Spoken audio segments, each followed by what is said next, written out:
भद्रक भंडारी पोखरी block मंजूरी grammar बलदेवजीउ मंदिर रे पवित्र रथयात्रा पारंपरिक रीतिक्रांति रे अनुष्ठित हो जाइछि। आखापाखी अंचलरू अनेक श्रद्धालु एवं भक्त माने एही घोषयात्रा रथ रे तीन ठाकुरंकु देखिबाकू भीड़ लगाइथिले। महाप्रभु पहंडी विजयी परे रथ को जाई श्रद्धालु भक्तंकु दर्शन देइथिले। महाप्रभुंकु देखि भक्त माने भाव विहलित होई पड़िथिले। भक्त माने अत्यंत भक्ति और श्रद्धार सह रथ दौड़ी को स्पर्श करी और रथ को टाणी कृतकृत्य होइथिले। सब वर्ष परि ए वर्ष मध्य सुरक्षा शांति श्रृंखला और परिमल व्यवस्था को अधिक ध्यान देइथिबा कुहा जाइछि। अन्यपटे रथ यात्रा को शांति श्रृंखला रे सारिबा पई पुलिस पक्षरु व्यापक व्यवस्था करा जाइछि। मुना संतोष मिश्र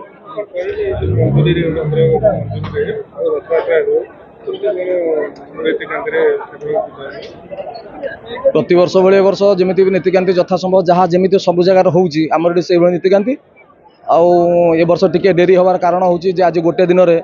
नेत्रोत्सव और ठाकुर उभायात्रा रही पारानी नेपथ्योत्सव और श्रीगुंडा प्रस्तुति तेणु टे विलम्ब घटी लोक बहुत संख्यार आसी पहुँचते प्रति वर्ष भाई वर्ष बहुत संख्यार लोक आसी पहुँचते आमर जहाँ रीतिनीति चली से अनुसार आम कार्यक्रम हो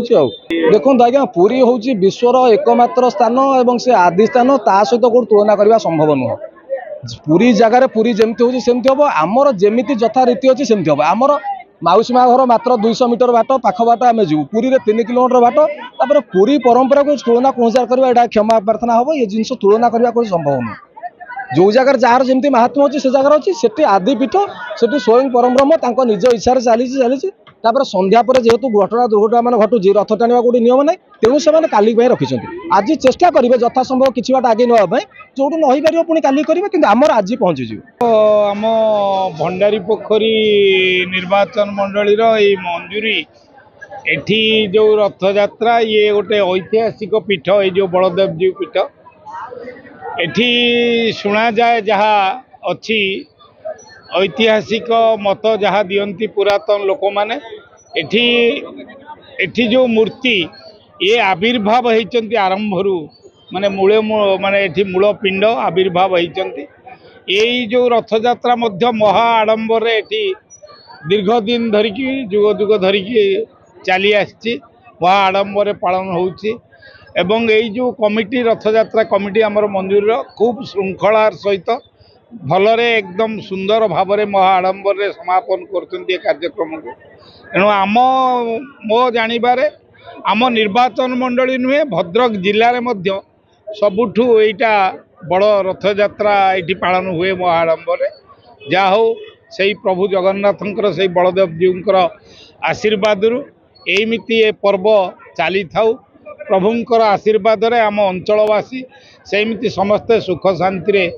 जीवन यापन करंतु। मो ना फकीरचरण धर दिल्ली विश्वविद्यालय गवेषक आसते जो पत्थर मूर्ति परीक्षा करें ये मंदिर प्राय 500 वर्ष पूर्वर बोली आम पाखे जहाँ प्रमाण अच्छी यह 500 वर्षर मंदिर 500 वर्ष मंदिर देखिए ये जो विग्रह आप देखुं ये बेरू के तैयारी करना ये गोटे तुलसी बण था से तुलसी बण हुक्का मूल ये रही गोटे गाई गाँव आसिक शुए क्षीर झरझर पड़ा पर जिते से गोपाल जानला गाईटा एमती गोटे हूँ छुआ पिला किए गुणी फुणी कर कौन गाईटा बांधिकी रखिदेला तापर से स्वप्न पाइले तू जाइए तुरंत से राजा कह एठू जदि मत नबार कर तो वंश नाश जो न कर सी जा राजा को जनला जनला पागल मिछर कौन कौन सी कौन रखीदेला जे आज्ञा जदि मो कथा सत्य होता बलदेव ना मो ना पाद बदल मो नाटा जोड़ से राजी राजा से सी आसिक खोलला प्रकृत में बलदेव विग्रह बाहर प्रथम जना पड़ानी ये कौ विग्रह पुरी मगेला से देखले मुंडे सप्तफेणी अच्छी हाथ में हलमुसल अच्छी तेणु बलदेव विग्रह स्थिर है। भद्रक कृष्ण नायक रिपोर्ट खबर ओडिशा।